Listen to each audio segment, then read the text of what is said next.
সকলকে শুভ দোল পূর্ণিমার আন্তরিক শুভেচ্ছা জানিয়ে এই এপিসোডটা শুরু করছি। এই প্রসঙ্গে বলি যে শ্রীকৃষ্ণের যে লীলা, এক এক জায়গায় এক এক লীলা, এবং সেই শ্রীকৃষ্ণের ধর্মমত এবং তার মতামতকে অনুসরণ করেন যারা নাম সংকীর্তন জপ তপ নিয়ে ব্যস্ত থাকেন, তারা কি এটুকু আজকে ভুলে যান? সবাইকে বলছি না, একটু স্মরণ করতে বলছি যে সেই শ্রীকৃষ্ণেরই আরেকটি লীলা, সেই লীলা যেখানে তিনি গীতার উপদেশ দিচ্ছেন অর্জুনকে, এবং সেখানে তারা কি এটা ভুলে যান যে অর্জুন বিষাদ যোগে শ্রীকৃষ্ণ অর্জুনকে ঠিক কি বলেছিলেন, এবং বিশ্বরূপ দর্শন যোগে 11 অধ্যায়ে তিনি অর্জুন কি বললেন এবং শ্রীকৃষ্ণ অর্জুনকে কি বললেন। পুরো গীতাটা না হোক, অন্তত এই দুটো জায়গাও যদি এই ধর্মপ্রাণ মানুষরা যারা শ্রীকৃষ্ণকে ভালোবাসেন, শ্রীকৃষ্ণের পথের অনুসারী, তারা কি এই দুটো ভুলে যান? এ দুটো তো শ্রীকৃষ্ণেরই শিক্ষা। ধর্মস্থাপন মানুষের কর্তব্য, অধর্মের নাশ এবং ধর্মস্থাপন সম্পর্কে গীতাতে শ্রীকৃষ্ণের উপদেশাবলী। অনুরোধ করব যারা শ্রীকৃষ্ণের প্রতি নিবেদিত প্রাণ, এই শুভ দোল পূর্ণিমার প্রাক্কালে তাদেরকে সেটুকু শুধু পড়া না, সেটা নিজেদের জীবনে অভ্যাসের জায়গাতে আনতে বলবো। নমস্কার, মানুষের ভাষায় আপনাদের সকলকে স্বাগত। আমি প্রবীর রায়চৌধুরী আপনাদের সাথে। রাজ্যে এসআইআর সম্পূর্ণ হয়েছে, রাজ্যে বিভিন্ন জায়গায় সেন্ট্রাল ফোর্স নিযুক্ত হয়েছে। সেই খবর কোথায় কতটা কিভাবে বিস্তারিতভাবে মানুষের ভাষার পর্দায় আপনাদেরকে দেখিয়েছি, এবং আজ এবং গতকাল, অ্যাকচুয়ালি গতকাল থেকে সেটা শুরু হয়েছে, রাজ্যের বিরোধী দল বিজেপির পরিবর্তন সংকল্প যাত্রা। মানে একটা উত্তরবঙ্গ থেকে গতকাল শুরু হয়েছে, আর আজকে স্বয়ং স্বরাষ্ট্রমন্ত্রী দক্ষিণ 24 পরগনায় এবং বিরোধী দলনেতা শুভেন্দু অধিকারী সন্দেশখালীতে, অর্থাৎ উত্তর 24 পরগনা থেকে সেই সংকল্প যাত্রা শুরু করলেন, যেখানে শিবরাজ সিং চৌহান মহাশয় তিনিও উপস্থিত ছিলেন বলে শোনা যাচ্ছে। এখন এখানে তারা বেশ কিছু বক্তব্য রেখেছেন এসআইআর পরবর্তী এই বিরোধী দলের আগামী যে কর্মসূচি সেই সমস্ত নিয়ে। কিন্তু এই যে প্যারামিলিটারি বা সেন্ট্রাল ফোর্স, এই সেন্ট্রাল ফোর্স এই মুহূর্তের এসআইআর পরবর্তী অবস্থা এবং আজকের বিজেপির যে ভার্সন বা যে বক্তব্য, সেই তিনটেকে যদি এক জায়গায় করা হয় তাহলে কি দাঁড়াচ্ছে? তাহলে দাঁড়াচ্ছে এই একটা চিন্তা মানুষের মনের মধ্যে এখনো থেকে যাচ্ছে, সেটা হচ্ছে এই প্যারামিলিটারি ফোর্সের যে ছবি একদম এপিসোডের শুরুতে আপনাদেরকে দেখালাম, এই চিন্তার কথা এর আগের এপিসোডেও বলেছি। ঠিক সেই রাজ্য পুলিশ সামনে হেঁটে হেঁটে যাচ্ছে, সেই রাজ্য পুলিশের পিছনে যেন অনুগত ভৃত্যের মতো এই প্যারামিলিটারি ফোর্স চলছে। ফাঁকা রাস্তার মধ্যে দাঁড়িয়ে থাকা, মাঠের আল দিয়ে চলে যাওয়া, এগুলোই অতীতে আমরা দেখতে অভ্যস্ত।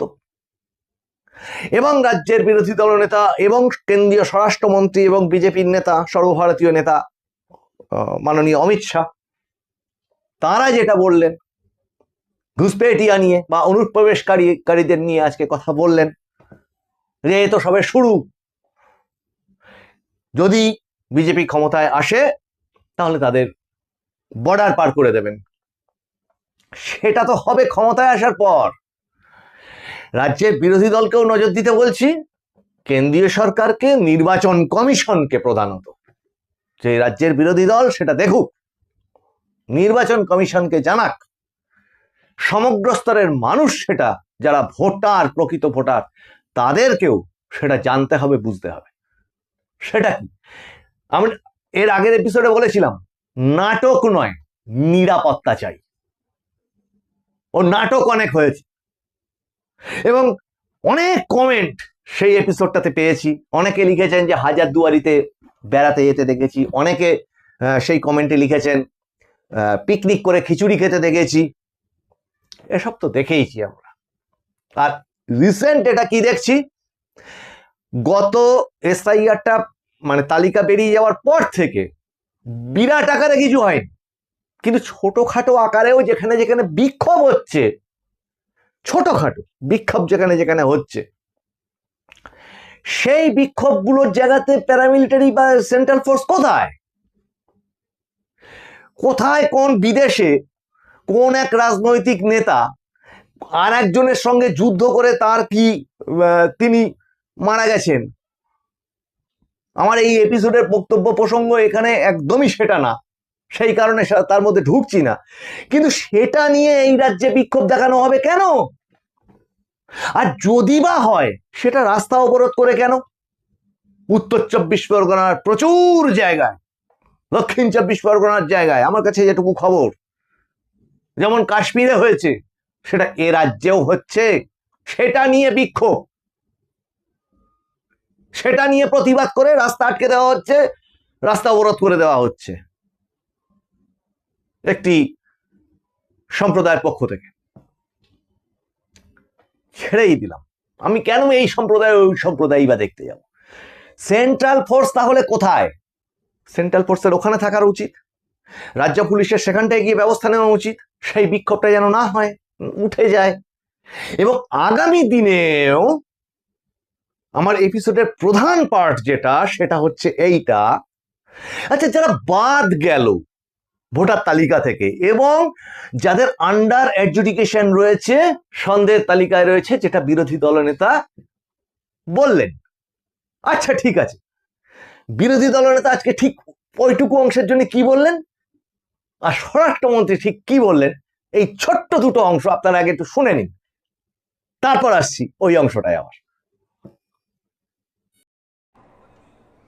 শাহজাহানরা যদি আবার অত্যাচার শুরু করে, সেদিন আর কাউকে না পান, প্রথম শুভেন্দু অধিকারীকে পাবেন।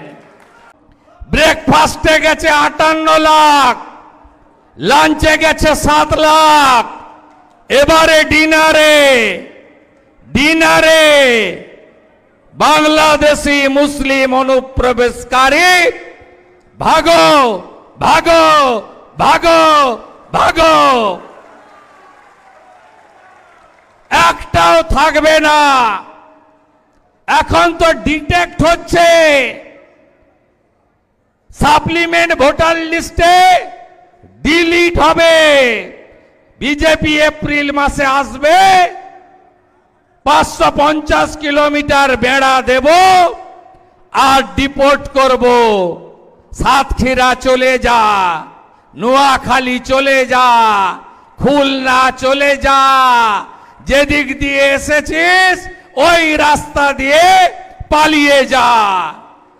আর হিন্দু শরণার্থী, ধর্ম বাঁচাতে যারা এসেছেন, মোদিজি আছে, সিএ দিয়েছেন, 2024 31 ডিসেম্বর পর্যন্ত খালার পুলিশ হাত দিতে পারবে না কোন হিন্দু শরণার্থীর গায়ে। বাকিটা আমরা করে নেব, নিশ্চিন্তে থাকুন। যারা হিন্দুরা শরণার্থী भाइयों बहनों, कमल फूल की सरकार ला दो। ममता बनर्जी के गुंडों को हम उल्टा लटका कर सीधा करने का काम, एक एक को चुन चुन कर जेल की सलाखों के पीछे डाल दिया जाएगा। और मैं आज कहने आया हूं, जिन्होंने अपने परिवारजन गंवाए हैं, वो सभी को आपका परिवार का जो नुकसान हुआ है, वो नुकसान करने वालों को जेल की सलाखों के पीछे भारतीय जनता पार्टी की सरकार, बहुत बड़ी लैंड बॉर्डर है, इसकी सुरक्षा ये तृणमूल कांग्रेस की सरकार नहीं कर। इन्होंने बेरोक टोक घुसपैठियों को घुसाया है। अभी तो सिर्फ उनके नाम कट रहे हैं, फिर भी ममता दीदी के पेट में गुड़ गुड़ गुड़ गुड़ गुड़ गुड़ गुड़ होने लगा है। ममता दीदी, धैर्य रखो, सिर्फ नाम काटना नहीं, भाजपा सरकार आने के बाद एक एक घुसपैठिए को चुन चुन कर बंगाल के बाहर निकालने का। मुझे बताओ मथुरापुर वालों, बंगाल में से घुसपैठिए को निकालना चाहिए या नहीं निकालना चाहिए? আপনারা শুনলেন ভোট পরবর্তী ব্যবস্থাগুলি, কিন্তু প্রশ্ন হচ্ছে যে এই যাদের বাদ গেছে নাম, তারা কি বসে থাকবে? তারা বসে থাকবে না অনুমান করেই সেন্ট্রাল ফোর্স এখানে ডিপ্লয় করেছে নির্বাচন কমিশন।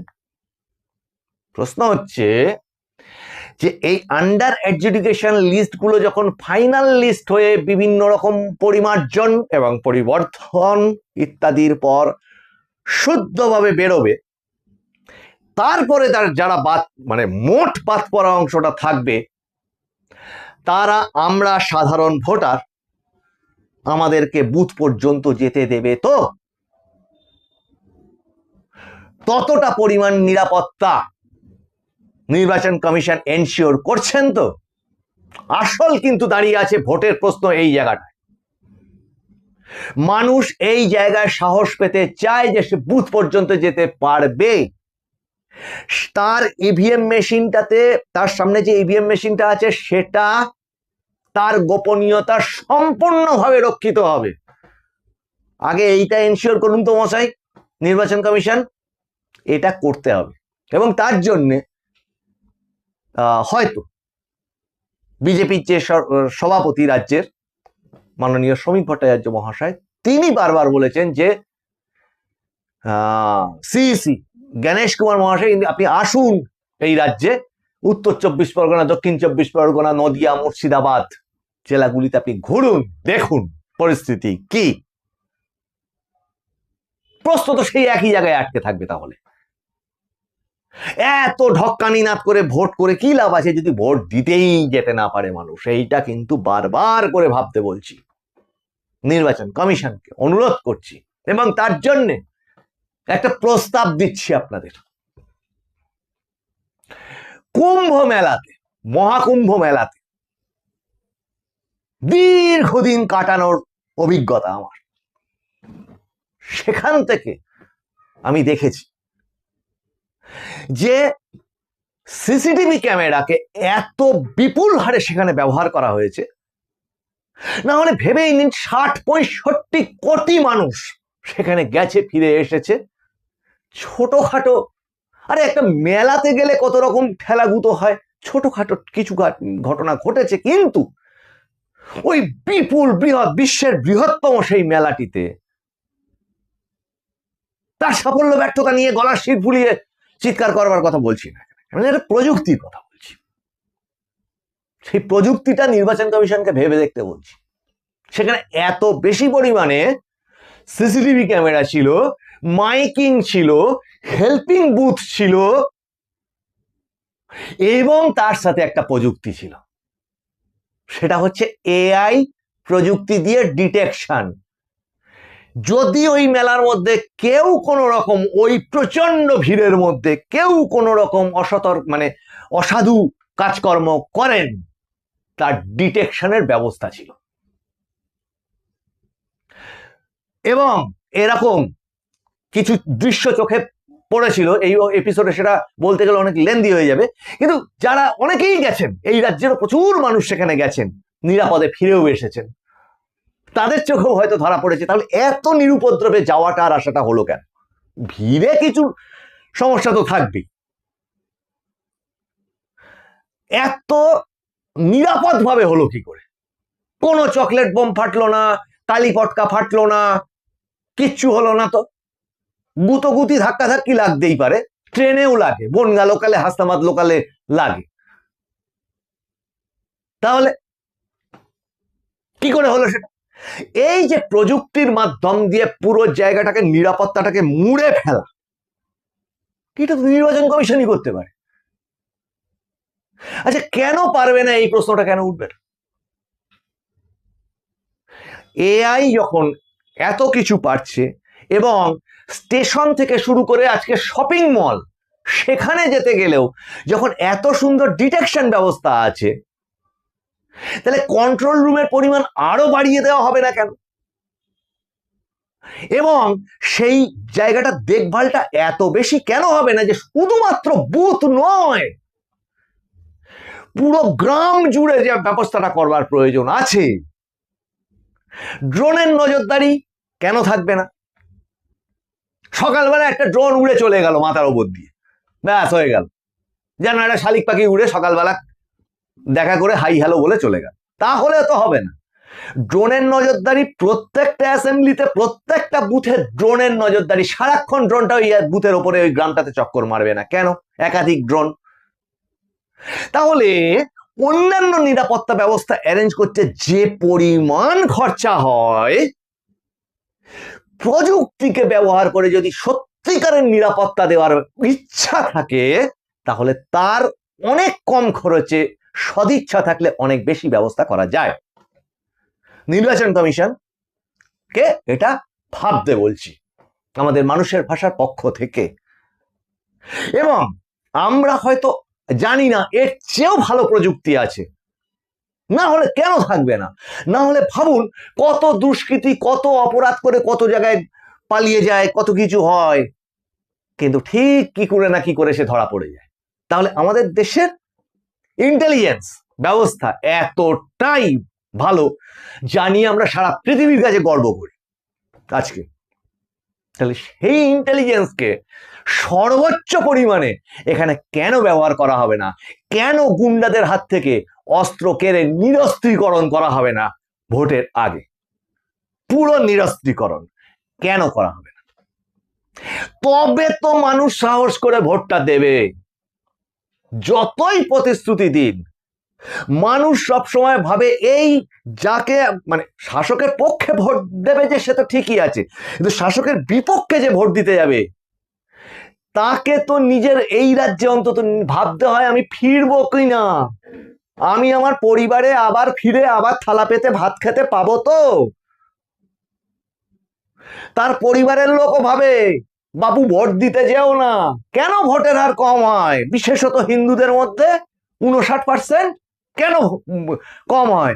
কারণ তারা মোটামুটি এই যে মধ্যবিত্ত পরিবার, ছাপোষা, জানে যে পরিবারের একটা উপার্জনশীল মানুষ ওই একটা দিন ভোটের জন্য বেরিয়ে যদি হয়ে গেল তো হয়ে গেল, তারপর অনেক মরা কান্না, কুমিরে কান্না কাঁদার প্রচুর লোক থাকবে, প্রচুর আইন আদালত হবে, কিন্তু লোকটা আর ফিরে আসবে না।